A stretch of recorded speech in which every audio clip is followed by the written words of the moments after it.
Okay, so we're on our way over to the Toronto Comic Book Show for the latest edition. I think we're going to get some good stuff today. So Jose, you said you're looking for an Avengers key. You said an annual? Yeah, annual number 7, the conclusion of the first Thanos War, man. I'm going to see if I can find one in decent condition at a good price. Cool, cool. Then I'll have the set. Okay. So we're here. Hopefully we'll get some parking because it's not easy to find parking here. This is a pretty busy show. Yeah, because there's usually other stuff going on, like that church There's thing. usually Yeah, a yeah. ministry going on as well. Yeah. Maybe we'll get lucky today. Yeah, maybe we will. Okay, You so never we're know. here. It's 10:15, so the show's been on for about 15 minutes. So hopefully we'll get in there. We had no trouble getting parking either, which was nice. You see the weather's improved since last weekend.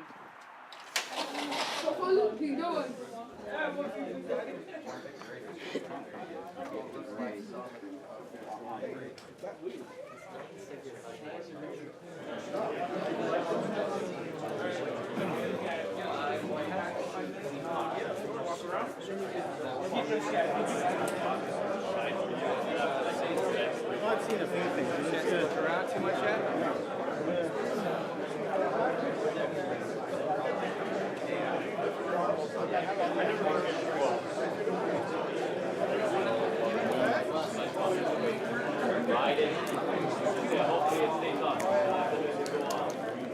I needed that one. So your first pickup of the afternoon, eh? Yeah, sorta. I like that unexpected. That's a beautiful cover. Yeah. Of course, filling in the run, filling in the run. Hope I don't already have that. How can you be sad about that? Then you'd have to save the misery of just not going.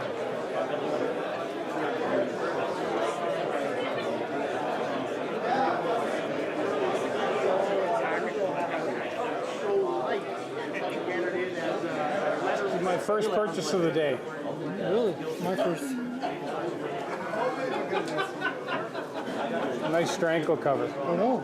Okay, so here we are outside the hall, and we've got lots of bins to look forward to. You got Adventure Comics there? Yeah, Adventure. Oh, look at this. This is a low-grade copy. That's First Dream Girl, man. And it's a great cover. That's cool. Yeah, I already got it. Mine's got a pulled staple, but that's a nice entry-level beginner copy. 18 bucks. Adventure Legion stuff, so I'm always on the lookout for her. Legion of Superheroes is one of my favorite titles from the 70s and 80s. So most of them are low-grade. There's one I already own. That's first appearance of Computo, and he kills the triplicate girl, at least one of her copies, and it turning into a dual damsel. So that's a cool book.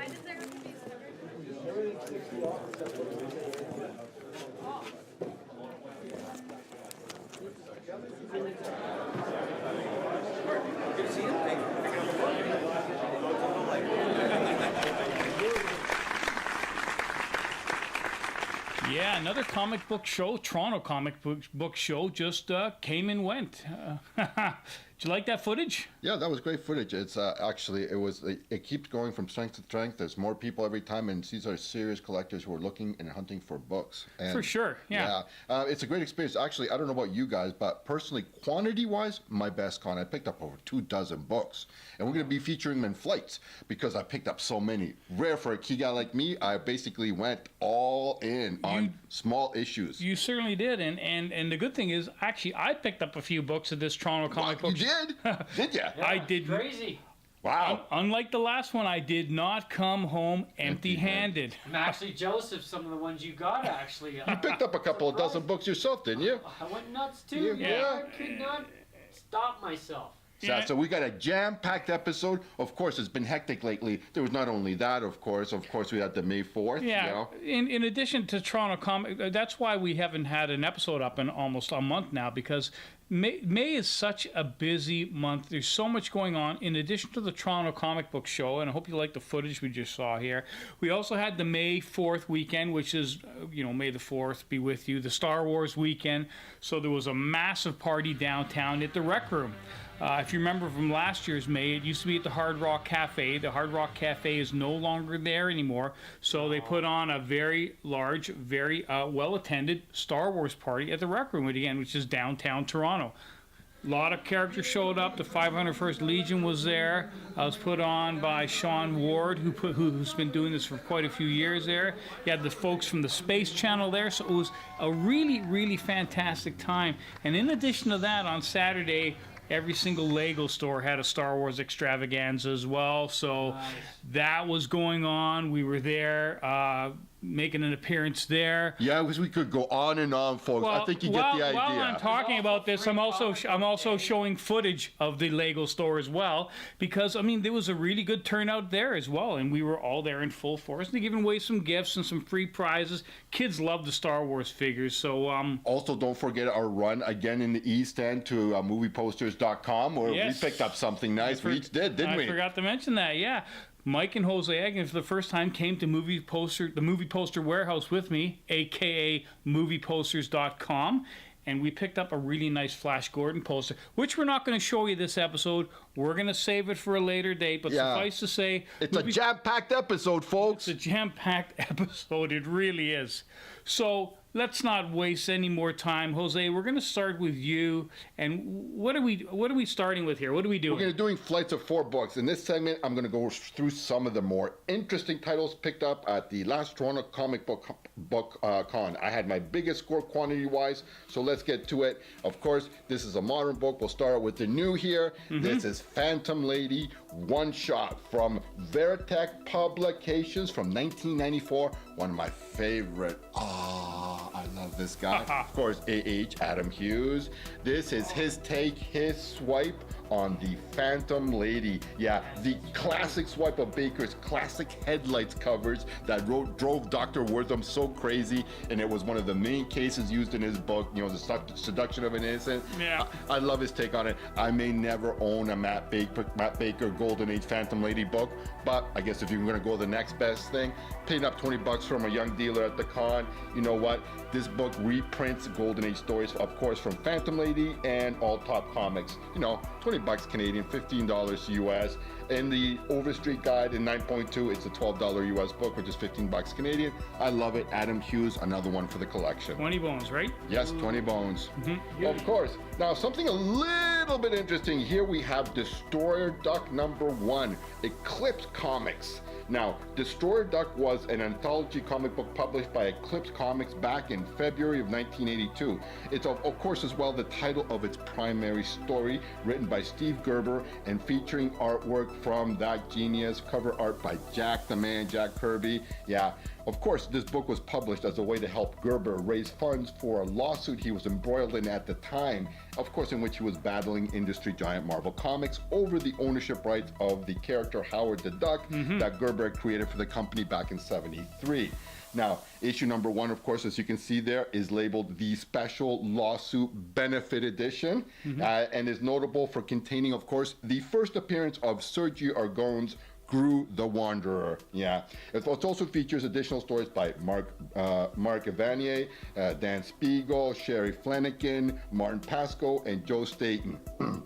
The 7 issues of the series were published very sporadically, with the other 6 issues of the run containing backup stories featuring the Starling, which was written by Superman co-creator Jerry Siegel with art by Val Myrick. I think this is an interesting artifact of a bygone era. This title, I believe, is a kind of title that adds kind of depth and interest to a comic book collection, as you know. That's kind of like the same with those romance titles. It's just something different other than superhero stuff, so it's a nice add for the collection. For sure. There's 47 Overstreet price breaks for this, and the $8.99.2 grade splits are really nothing. $9, $12, and $15 US. I think it's a nice VF 885 copy all day long. What's that price tag say? 10 bones? 10 bones paid for it. Yes, part of a bundle. Nice, yeah, nice. Nice. Now, the next book here, we have another #1 issue, of course. This is Batman and the Outsiders #1. Oh, and I got 1, 2, and 3 myself, Yeah, by this the is way. this is from August of '83. Of course, this is issue replaces The Brave and the Bold, which title which had ended with issue #200, first appearance of Katana. It's the book you have, so then it continued here. Of course, you can see them there. To the right of Batman, the Outsiders consisted of Geoforce, Katana, Halo, Metamorpho, and Black Lightning. Now, as a longtime collector, I can tell you I've always been wary of anything that's branded a collector's item in quotation marks, as they almost never really are. Still, it's a nice #1 issue with a cool cover by Jim Aparo. So what can I say? I bought it from a dealer. I don't usually deal with Million Comics. You know, he's a dealer on the out in the hallway kind of thing. Yeah. I always like it when dealers put near mint 9.8, and it's as if it really is. I mean, it's a high grade book, 9294. Is it a 9.8? No. I mean, what can I say? A 9.2 Overstreet guide, it's $5, so I paid $10 Canadian. So yeah. Yeah, the funny thing I find about a million comics is that you know, he's very hit and miss. Sometimes you can get some good deals off him. Other times he's right out the lunch with his pricing. Yeah, yin and yang there, man. But you know what? It's getting old. It's getting old. Well, People yeah, are I mean, starting to put 83, this in I their mean- collection, man. They Yeah. are. Well, So yeah. anyways, let's go. Yeah, let's Wanna go for the Let's last go. in this flight. Of course, here we have the bigger book. This is Marvel Premiere number 47 from April of '79. Of course, Don't have it yet. double whammy of a key issue appearance. Of course, this issue features the first appearance and origin of Scott Lang as the new Ant-Man. Now, but what most people forget is that this is also the second appearance of the character of Scott Lang in comics. For first appearance of aficionados, his first appearance is in Avengers issue 181 from March of '79. Came out the month before this issue. Impulse buy of the con. No, the new Ant-Man Wasp movie drops in about a week's time on May the 18th. it's gonna be good. You know this book is popping. I mean, I last spoke about this book in the Toronto Comic Con issue where I bought the second one, issue 48. You did? Yeah, now this is an impulse buy. It's far from any kind of what we'd call, investment grade. It's about a fine, very fine 7, which is not very fine or very fine at all. But, I mean, you should be thinking about at least 9 mint copies or Yeah. more for something like this. But still, impulse buy. Why impulse buy? I mean, it was $45 Canadian, so it was kind of almost like making me buy a price. I Yeah. still took off a $5, $40 Canadian, is $40. $30 US. So, what are these 6, 8, 9, and 9.2 grade splits from the latest 47th Overstreet guide for this book are 24, 56, 108, and $160 in the 6, 8, 9, and 9.2. So at $45, that's $30 US Yeah. for a 7.0 copy. So you do the math, 56 plus 50, 24 is 50, 60, 70, $80. $40 US is the current Overstreet. But you know what? The movie dropping is gonna blow this book up 200, Yeah. 300% in all grades. But, you so know- fair market value, I would say for this book right now with the movie dropping in a week's time, about $125 Canadian right now I could get for it if I wanted a quick flip. So easily a double, if not more for me for this book. Yeah. For a quick impulse buy, that's not bad. Nice little book there, Jose. Very nice. Okay, so the run segment of this flight, we're going to feature some Micronauts. Now, I always love this series. The comic books featured a group of characters, of course, based on the Mego Micronauts toy line. Now, of the toy/comic tie-ins by Marvel of the late 70s, the Micronauts were by far my favorite title of the 3 main ones, what I would consider them, ROM, and of course Transformers. Transformers. I did a blank there. I mean, it's the Michael Golden art for me. I mean, he's one of my favorite guys there.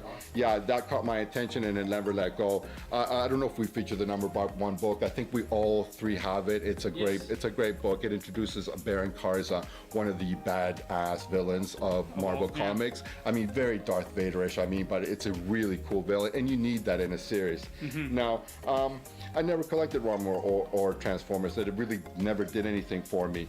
Okay, title was published by Marvel in 1979 with both original characters and characters based on the toys. Now, speaking of the toys, action figures, they were really cool, and I wish I had kept mine. Oh well, next time at a toy con, I'll have just to take a look-see. Now, you've done cons, Paul. Have you seen many vintage Micronaut toys at the last 2 cons you've been attending? I can't remember the last time I saw a Micronauts toy in or out of the box. They're scarce in the market, it seems. They don't come up very often, let alone in box or like in very high grade or stuff. Of course, they just pulled away a great Baron Karza cover. Now, I wish I kept my toys, but you know what? You can't keep everything. I think they got destroyed or lost in moves.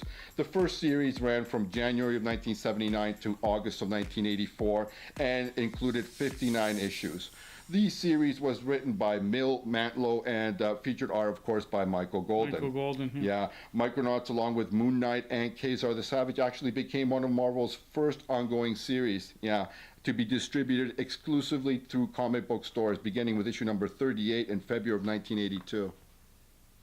Continuing with my flight here, we have the last 3 issues I picked up. I picked up a lot of the first 12. Now I have most of them except for 3. Number 6, the issue before this, is another of the key books. It's the first appearance of Captain Universe. Okay? Yeah. So that's actually a nice book to have. Of course, this one features a great cover with featuring the Man-Thing. What can you do there? Right in the jungle. Now, I'd like to talk about the movie possibilities for something like this. I mean, it's got a very strong character. It's a great story. They came from inner space. You have a great hero. That's where you need to start everywhere. Commander Arcturus Rand. You have his main squeeze, the love interest, Princess Mari. So there you have right there in that dynamic. You have a Luke Skywalker slash Han Solo, Princess Leia kind of dynamic. Now you have their 2 sidekicks. I think it's Microtron and Biotron, which kind of like C-3PO, R2-D2, and they pick up a couple of helpers along the way. A Courier, which is kind of from this kind of like Klingon-esque like warrior casted with armor and have Vorpal weapons. He's cool. And the last of the companions, Bug, this insectoid kind of thief dude, which kind of funny, and he has this kind of speech impediment or talks in a funny way. Did you mention Marionette? Yeah, of course, Princess Mari, Marionette. And of course, the main guy, of course, the evil Baron Karsa. It would be great to develop like a property like this. I mean, it has some epic kind of qualities to it, very Star Wars-ish. I mean, and you can incorporate something like the Ant-Man. He could go like being recruited to come back with them and aids them in their fight against Baron Karsa. Oh, very true, so you could do a very true. Bond-esque thing. He's fighting a villain, and he gets blown up, and he lands somewhere, and they come across him. They help them, and like, I mean, that would make a great story. I mean, I really believe this is a prime property ready to be developed. I mean, something I would prefer, obviously, before Rob. And of course, we spoke with the Courier. This is a great cover featuring him and his Vorpal weapon. They're very cool, very Klingon-like kind of warrior cast kind of thing. The first 12 issues featured both Michael Golden art and art inside the books. After that, they featured covers, but I think then the writers, the penciler duties fell upon other various different artists. So I'm aiming to collect the first 12 issues. Yeah, and I'm going to put my list 2 cents worth in about Micronauts as well. You picked up the first 12 issues. I continued to collect till around I think probably around episode or issue number 40, somewhere in that range. So you made there. it pretty far, man. They went 59 issues. I made it pretty far, and but you're right. The Mike Golden art in the beginning and the story in the beginning were absolutely phenomenal. That was its peak. I mean, you start there, and it's only downhill from there if you can only. It won an Eagle Award at the time, which was the highest industry award for a new comic book. Yeah, so I mean, it's fantastic. I mean, it brings back memories. Saturday afternoons, watching like kung fu movies and reading some of these comic books in front of the TV. It's great memories. It's a shame that the book didn't pan out the way, but it started out of the gates with gangbusters. But you have to admit with me, come on, that this is a great potential property just waiting to be developed. Phenomenal. Yeah. Okay, for this last flight of 3 books in my mega pick here, we have Starfire, issues numbers 4 and 5. Now, in the spring of 1976, sci-fi comics were really risky business. Star Wars was a calendar year away. Captain Marvel was barely hanging on, and the acclaimed titles like Killraven / War of the Worlds and Amazing Adventures and Deathlock and Astonishing Tales and Warlock were really breathing their last gasp. Yeah. At DC, though, Green Lantern / Green Arrow was coming back with a strong sci-fi vibe, which gave us hope. Sword and sorcery titles like Conan and Red Sonja were doing well, but DC's answers like Beowulf and Claw were hitting the skids. Yeah. DC decided anyways to give Starfire a shot. Now, this lady is no relation of the Teen Titans' beloved Princess Coriander of the 1980s. Now, this Starfire was, of course, a combination of Red Sonja and Killraven with a touch of Planet of the Apes. Excellent ingredients, don't you think? Yeah. Created by writer David Michelin under the editorship of the great Joe Orlando, Starfire was going to be pretty cool. Now, the best thing to happen to the title, in my opinion, was basically nabbing Mike Vosburg, aka the Voz, as designer penciler. Vosburg had a unique style, great storytelling skills, and drew some of the most beautiful women to grace the comic book pages at the time. Now, though Starfire went through 4 writers, 3 editors, 2 inkers, Voss stayed on for the entire 8-issue run from May 1976 to July of 1977, giving the title a consistency that most other comics of the day lacked. Now, Starfire adventures continued and writers and editors came and went. Several issues were intended to mark new directions for our Siren of Sword and Science. In spite of, or because of, the changes, Starfire finally succumbed to poor sales and was canceled with issue number 8. Now, since I featured the #1 issue 5 months ago in our Retro Cool Keys episode number 78, I thought, I'd get closure and nub the other 7 issues to complete the set, of which these are episodes 4 and 5. Again, $10 and a bundle deal. Nice. Yes. Then we're going to finish off this super kind of mega run of things with Superboy and the Legion of Superheroes, issue number 202. It's a 100-page giant from June of 1974. Now, this whopper of a book, my first 100-pager, sees Light Lass getting a new costume, changing her name from Lightning Lass to Light Lass. But more importantly, this book featured Mike Grell's first comic book work. Yeah. Now, after inking Dave Cockrum's pencils on this issue, Mike Grell got the assignment to pencil the series, starting with the next issue, number 203. On the title, he developed many elements of his now familiar style. His run on the series was followed by the marriage of Saturn Girl and Lightning Lad in the Treasury-sized all-new collector's edition C55. His own creation, The Warlord, debuted in first issue special number 8, and then landed his own series with The Warlord #1 at the start of a 35-issue run as writer-artist. Grell then launched 2 creator-owned series, Star Slayer at Pacific and John Sable freelance at First Comics. He enjoyed another long run as writer-artist, 43 issues on John Sable. Following that, he undertook writing and illustrating the 3-issue miniseries Green Arrow, The Longbow Hunters, which in turn spawned the ongoing Green Arrow series, which Grell wrote for over 80 issues, periodically providing covers. Grell has continued to work on many characters, including revivals of both The Warlord and John Sable freelance. Now, this is a nice snag from Hagenland. All the ones you saw were $10 buys, pickups from them. I got a bundle deal. I think I picked up 10 or 11 for like $80 or something like that. So something like $8 a book. This one I'm a little concerned about, kind of thing, because, it's a nice snag because I've been picking up Legion issues and on the Adventure Comics and on the Superboy title. So I was well aware of the key factor of this issue, unlike Paul. Now, Yeah, don't even get me started. so I snagged it right from under his nose. We were looking at the same bid when they had it now. Bastard. At $10, I don't know what to make of this pickup. It's well under guide price for grade. Yes. I really hope there's no nastiness lurking in the book condition-wise. The 47th Overstreet Price Guide shows $28, $47, and $65 US as the 8, 9, and 9.2 price splits for this book. I hope it's a nice, clean VF 8.0 copy, and there's no surprises lurking inside. Yeah, What do you think from the cover? You gotta open it up. It looks fantastic. It looks pretty good, I will say. It's a little rolled, but you never find them that clean. Yeah, it's got no And ticks. So usually these 100 pages are rough. They're tough spine-wise. That's the main thing. I've seen in a long On time. And, But and just to reiterate, the key factor of this book is Mike Grell's Grell's. first comic book work, man. Because you're Yeah. talking so fast, maybe some people might have missed that part. Well, I give a brief bio on Mike Grell. The last thing to say is, guys, how I feel about the old split covers, man. They never do it for me. It's a typical example of that. I mean, it's not horrible, but it's far from sublime. What can I say? doesn't It is bother what it me. is. Yeah. Well, that's the thing. It's nondescript, I would say. Yeah. But what are you gonna do? Nice pickup for $10, or under $10 with a bundle. Under $10. Yeah. You got a key issue, $10. Unless there's a page missing on the inside, I hope not. I would call this the steal of the Toronto Comic Book Well, Show. you saw a marked up copy for $65 from the same dealer. Hagenland, right behind it in their high grade I bin. haven't shown any of my stuff yet. So. And they had this book for $60. Wow. Yeah.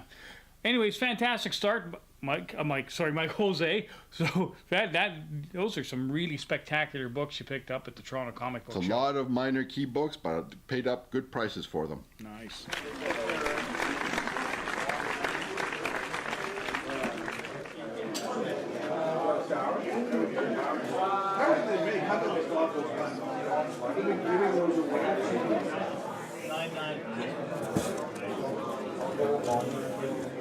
It's a nice looking cover there. Oh, it's beauty for $10.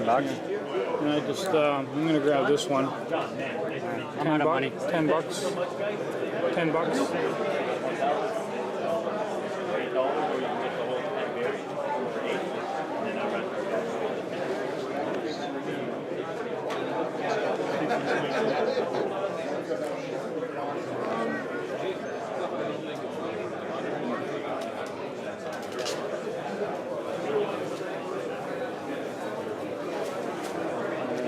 Anything good? Yeah, these are Perez Wonder Woman second series from the early mid 80s. The Perez run is a good run. There's lots of keys to pick up, so you got to look for covers too. Yeah. But yeah, Wonder Woman I'm sharking up on, looking for minor keys from the second Perez run. Got some good high quality books here.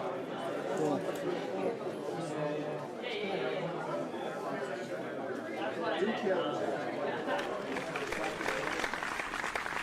Okay, so next up we got Eagle-Eyed Oog, and he's got two real nice, I guess they're detective gems. Is that what we're looking at here, Mike? They're not both detective, but just a little bit of a mix of what I got at the con. Mm-hmm. Being very happy, walking into the place, looking for the guy slapping down 3 books for 60, and he wasn't around, so I wandered over to Hagenland, and sure enough, he filled out my problem by dropping this for 20 bucks Canadian for me. Perfect. What I'm talking about here, this is Detective Comics number 348. I give it about a 6.5. Paid about 20 bucks, worth about 52 bucks in a 6.5 grade. It's February 66. It's a Kubert and Ira Schnapp cover. 2 stories. 4 one and dones. It's a simple run book, but it's a beautiful cover. I'm gonna take that all day long. Well, February Super deal. 1966. Looks in really good condition too. 50-year-old book, man. Yeah, it's pretty tight. That's a nice pickup at that price all day long. Oh yeah, love that. So what's next? Under the cover there, we have another one. Well, I just thought I'd open up a little bit of a Oh. heartache and a salvo because everyone keeps arguing over 58. I thought I would get 59 rolling. I've always said if you can't get a first appearance, get a second appearance. So we know what we're talking about here. This is Oh, second appearance of Power sorry. Girl. 59 second appearance of Power Girl, absolutely. And I love it that she's on the cover. You want that when it's an early appearance of a character. There's nothing more frustrating for me as a collector when it's an early appearance of a character and they're not on the cover. Yeah. But there she is, front and center, being like held by this stone kind of looking guy that's knocking the Golden Age Flash there flying, and while the rest of the All-Star and Super Squad running in the background. That's a pretty nice cover. Nice Yeah. action. Yeah. And the funny thing about this is that, you know how second appearances don't get any love? You know, Well, they do and they don't, depending on the character. Depending on the character. Yeah. again, it's a $20 Canadian, $15 book. Yeah. They say it's worth on the realm about 30 bucks, but I saw a CGC copy, a 6.0, and I give this about a 7. I give it a full grade higher because you look at the the views and everything. Going for 90 bucks. I don't know if it's going to get it. That was for the No way. the bid. I don't think so. I'm either. surprised that somebody would even get a 6.0 copy graded. But you know what? Having said that, my first I copy have was no a idea. 6.0 for the first appearance. So Well, yeah, they probably didn't know it was a 6.0 at the time. They got it graded. yeah, I got a feeling they got a might have nasty thought it was- shock. Yeah, exactly. But anyways, covering Irby Chan and Jose Luis Garcia Lopez. Love it. Love the art. Great story. Can't go wrong. As a run guy, you'll probably pick up all these All-Stars. It's actually not that big of I a got run. 58, 59, 60, now 61. It was slowly, one of the but- ones I was missing, and it wasn't expensive. So why not throw But it in slowly but surely, it looks like you're going to do the entire run being the run guy that you are. Well, it's also Yeah. All-Star 59, so it's somewhat of a key. Hey, second appearance, yeah, you can't knock that. It is. It Not is to what it mention, is. I think there was a 12-year hiatus between between Well, 58 and 57. Well, that's because this is a Silver Age title that basically ended, and And then it they- continued about 25 years later. Yeah. Yeah. This last, I think it was like from 59, like, I mean, it ended or like that, and then from 76 or something like that, yeah. So we're talking a big break between them, yeah. Actually, the issue before that, 57, is a big book. I mean, if you can find it, it's a scarce book, and especially in high grade, so, Something yeah. to look for. Well, yeah, you're not going to find it every day, man. That's a Silver Age book that's a kind of grail for a lot of people, man. Wow. But that's a nice pickup. Fantastic books, Mike. Thanks for bringing them in. All right. Okay, I'll introduce his books as I'm kind of figured it in the acquisition of it. I flipped this book. I bartered this book over to Paul, and this is his first 10-cent Good Girl book. Thanks, Jose. Yeah, you're right. This was actually a Jose pickup from the Toronto Comic Con. Yes, Toronto Comic Con. I didn't feature only because I picked up those two really nice titles, the Jumbo and the Jungle. Yeah, and I acquired it off Jose at a later date. Yeah, and it was bartered. No cash involved here. 2 Chinese takeout lunches for me. That was about $20. That's a nice price paid for this book. That's correct. Yeah. Great deal. And I am very happy about owning this book because now this is the oldest book in my collection. Wow. Yeah, this one is from September 1946, and as it shows, it's Wings, number 73.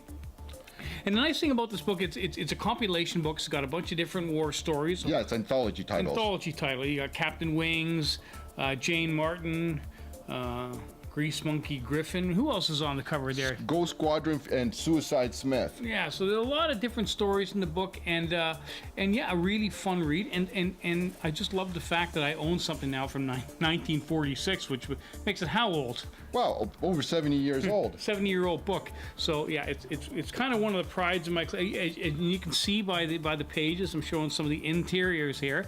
The artwork is really nicely done.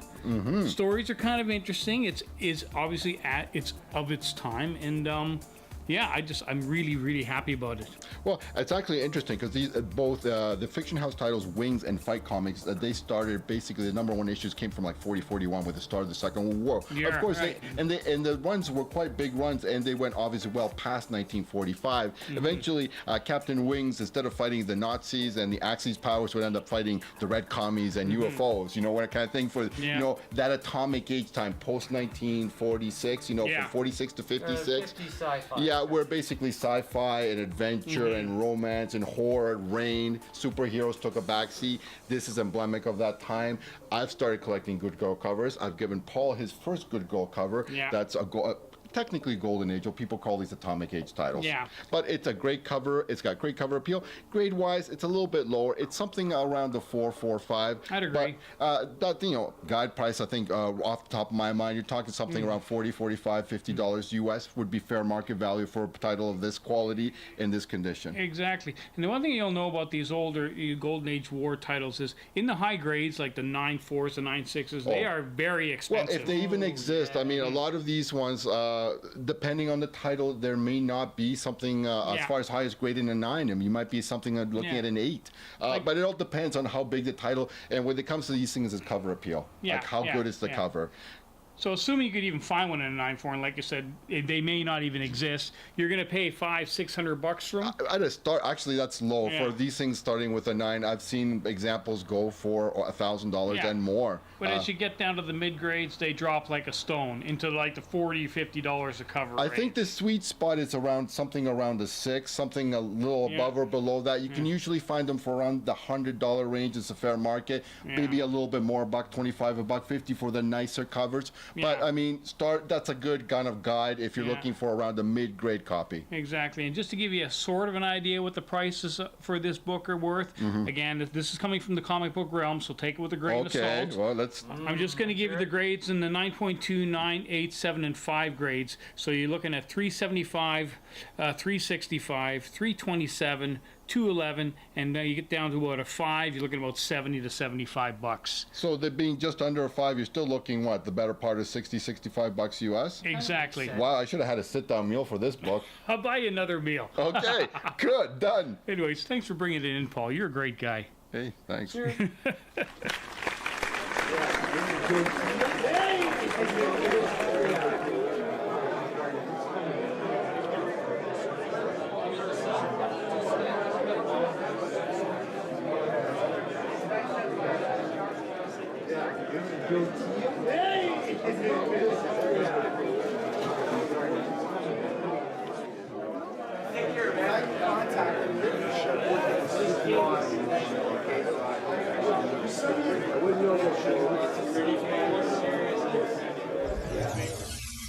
Okay, so next up we got Eagle-Eyed Oog, and he's got two. Are they both Amazing Spider-Mans with him? Absolutely, they are. And yeah, 2 pickups from I guess the Toronto Comic Book Show. This is what we're doing. Absolutely, yeah. So what are we starting with, Mike? We're starting with Amazing Spider-Man number 82 right here. Yeah, it's a great book. You know what? Maybe I've talked a little bit too much about this, but great covers driving the price and the interest of books, especially when you're talking with a run book, something that doesn't have a key factor element. The cover is all important, and this has got a fantastic cover. I love the bird's eye perspective on this. Watching good old Webhead and Electro there fighting above it looks like a theater with everybody scrambling out the exits. It's a great cover. Yeah. Oh yeah, this is ripped from a variant cover of Volume 6, Number 1. There was a variant cover of this done Lego styled. So this cover's been ripped a number of times. Okay, wait, this was ripped from Volume 6, Number 1? Because this is Volume 1. This is Volume 1. Okay. This is Volume 1. Issue Number 1, a variant cover was ripped of this cover. Okay, I see what you're What saying. he's saying, this is thing we swiped, basically. Okay. Swiped a number of times. Okay, I see. So Throughout the years. so Volume 6, Number 1 ripped this cover. Absolutely. Okay. In the variant form. So, anyways, this is the third appearance of Electro in Amazing Spider-Man. Is it? Electro. Wow. Electro has had. He was a villain, of course, of Iron Man and the Avengers and whatnot. He's But crossed as far As I over, could yeah. tell, this is the third appearance of him in an Amazing Spider-Man comic book. So Wow. it's got that little bit of a key there to it. Wow, third appearance, man, for a major villain. I mean, okay, so he's not in an Amazing Spider-Man, not in total. in total. No, Oh, yeah, so he's it's appeared really hard- outside of that, yeah. Outside of that, yeah. But Okay. within ASM. Oh, His he's in first ASM. appearance- Okay, His first appearance was in like Amazing Spider-Man number 12. something like that. Yeah, I something think you're like right that. there. Yeah. And then, but he's jumped all over the universe from there. So Yeah. it's been crazy. Anyway, there's a letter from J.M. Demitis in there as well. But obviously, it's John Romita Sr. pencils, Mary Servant cover, and Jim Mooney, of course. 1970. The thing about these, the cover is like they were in cheap poly bags. I pull them out, they're glossy as hell, super white pages, newsprint smell. Paid $7.50 US for them. Wow, and They're these, worth yeah. at least about $93 on the realm. It's a nice high grade. yeah, Try well, to find that. early 70s 15-cent covers, even for run books, when you're getting them that nice, they're candidates for getting pressed. I mean, and you can go to another grading and saying, you know what, Yeah. for a VF copy for $10, wow, that's For sure, that's a for steal. Oh, it's killer. What do you got there? I'll just show you the next one because they're both from the same dealer. And this one again, this is I think this is the second time that Spidey's unmasked. We're going to be unmasked several more times too. I mean, it's one of those things that kind of like, Yeah. okay, it's a kind of storyline. That kind is of a war. really nice looking But it's a cover. nice cover. Very, again, cover appeal. It's got it there. Yeah. Yeah, again, same year, 1970. Ramita cover. Again, this is from the same dealer, and I think what he's doing, he's not a bricks and mortar guy. He's just buying collections, trying to find the keys to sell the keys at high prices and dumping the rest. I'm glad to take them all day long because you know for a fact that every other retail bricks and mortar store is going to have a higher price than $7.50 Yeah, on that. yeah, You yeah. got to be kidding me. Yeah. I think quite a few of the dealers at the Toronto Comic Book Show don't have bricks and mortars. The Batcave doesn't have bricks and mortars, as far as I Either. know. Yeah. And that's what makes the prices so low for a lot of the stuff and getting the, you know, Yeah. if you're smart price wise and whatnot, to get a really great. Well, it makes a big deal in your margins when you don't have the overheads of a brick and mortar location. You Yeah. can really afford to deeply discount below what a bricks and mortar could even afford to pay for a book. Because like Yeah. you were saying, I mean, you'd get more. These are books, if you were to sell them to a dealer, you'd probably get at least 20, $25 for them. It's Yeah. nice seeing Phil there from Yeah, so it's nice- Planet Hobby was at the comic book show. 'Cause Yeah. you don't see him that often, but this is, I think, the second time he's been there. Yeah, the last time he was actually late setting up, we watched him as he scrambled in there setting up his table. Yeah. He's got some nice books he was selling there. Yeah. Nice snags. Again, doing the Amazing Spider-Man run, early 15-cent covers and really nice grade all day long. When I first started out, there was no way in hell that you could find that for $10. No, and probably you Not a still chance. can't. You Those are still nice snags can't. at that So price that's point. a You can't steal. beat it. Fantastic book, Mike. Thanks for bringing it in. Okay, so we all picked up a lot of books at the comic book show, and obviously we got a lot more material to show you over the next bunch of episodes, but Jose's going to bring it home tonight. He's going to show us the last two books. By no means the last two books from the comic book show, but the last two books we're showing tonight in this episode. And so we're starting, I guess, with a really nice Tarzan #1. Yeah, well, I did my best to actually showcase as many books as I could, squeeze them in kind of thing, because I did not go big game hunting. I basically shot for the little issues, filling stuff in here and there. And this is an example of this. Of course, I should mention it because I've been picking up, snacking on the 70s #1 Marvel titles. Basically, from the 70s, that age of inflation that basically comprised most of the Bronze Age from 1970-79, where comic books went from 15 cents at the beginning of the decade to ending at 40 cents by the end of the decade of 1979. So here we have Tarzan, issue #1 from June of 1977, that magic Star Wars year. Now, Tarzan, the fictional character, of course, was created by Edgar Rice Burroughs and first appeared in the 1912 novel Tarzan of the Apes, and then in 23 subsequent novel-length sequels. Of course, the character proved immensely popular and quickly made the jump to other media, including, of course, comic books. Tarzan has appeared in many comic books from numerous publishers over the decades, notably Western Publishing, Charlton Comics, DC, Marvel, and Dark Horse Comics. Over the years, many artists have drawn Tarzan. In 1977, the series moved over to Marvel Comics from DC and was retitled Tarzan, Lord of the Jungle. Marvel published 29 issues from June 1977 to October of 1979. It restarted the numbering rather than assuming that used by previous publishers. The series was written by Roy Thomas and featured artwork by Big John Buscema. Burroughs' books adapted by the series by Marvel include Tarzan of the Apes, Tarzan and the Jewels of Opar, and The Jungle Tales of Tarzan. Now, it has been remarked by some that the whole Marvel deal was doomed from the start, as foreign publishers did not want Burroughs adaptations but original material, but Roy Thomas felt that they should do adaptations. Marvel did not continue the Tarzan title, instead publishing a series on Burroughs' primary non-Tarzan character, John Carter, Warlord of Mars. A book we've all had, I think, and featured the #1 issue. Got a couple of those. And this is the big bundle pickup, $10 Canadian, no brainer in my opinion. Clean, tight copy, about a VF plus maybe if pressed.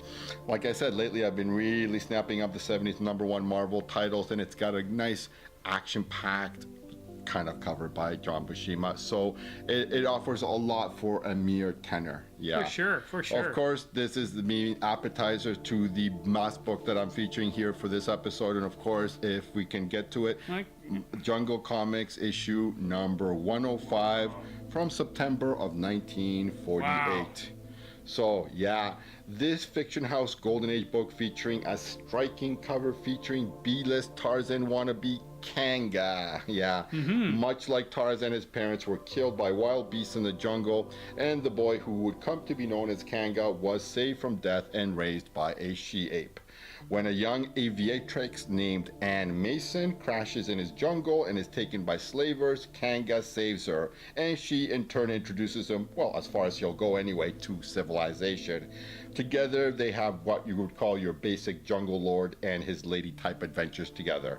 Now, Kanga was written by nobody knows who and first drawn by Alex Bloom, and was based on Fiction House's long-running Tarzan knockoff, Kigor.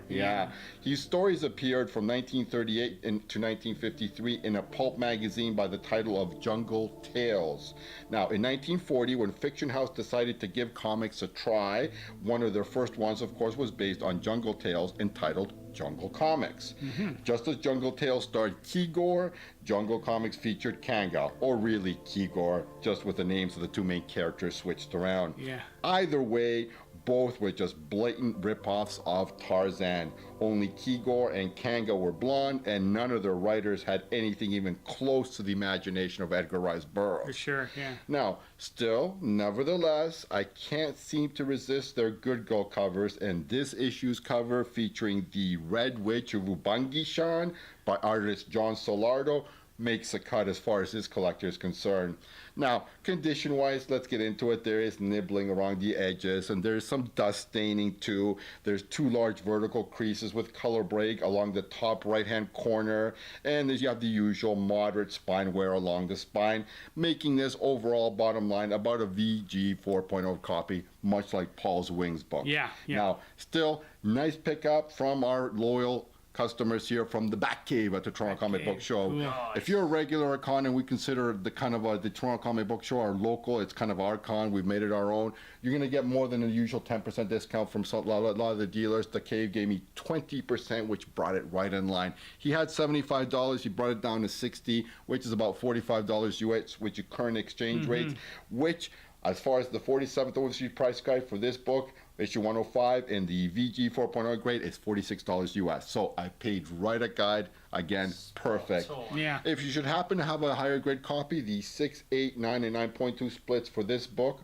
actually for all books between issues 101 through 110 in the latest Overstreet guide, are $69, $136, $223, and $310 US. It's a nice, great pickup. It's another nice addition to my collection of Good Gold covers. Now, having said that, I mean, there's good covers, there's great covers, and there's classics, okay?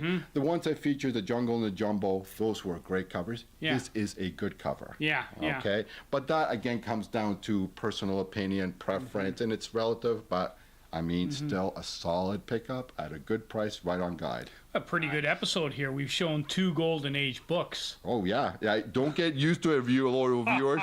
They don't come around often, and it comes down to eye appeal. Like I said, when you're talking about lower grades, that's what it makes the difference. Living with the flaws of the book, but that still give it enough collectability for the cover, which is the main thing when you're talking about Good Gold covers. And we featured some 2 pretty good covers. Yeah, and I apologize if you already mentioned this, but did you tell us what year this Yes, was? this is from September 1948. Wow. So what is it, that 70 years old? Yeah. Yeah. So I have a 1946 and a 1948 in the same episode. Sweet.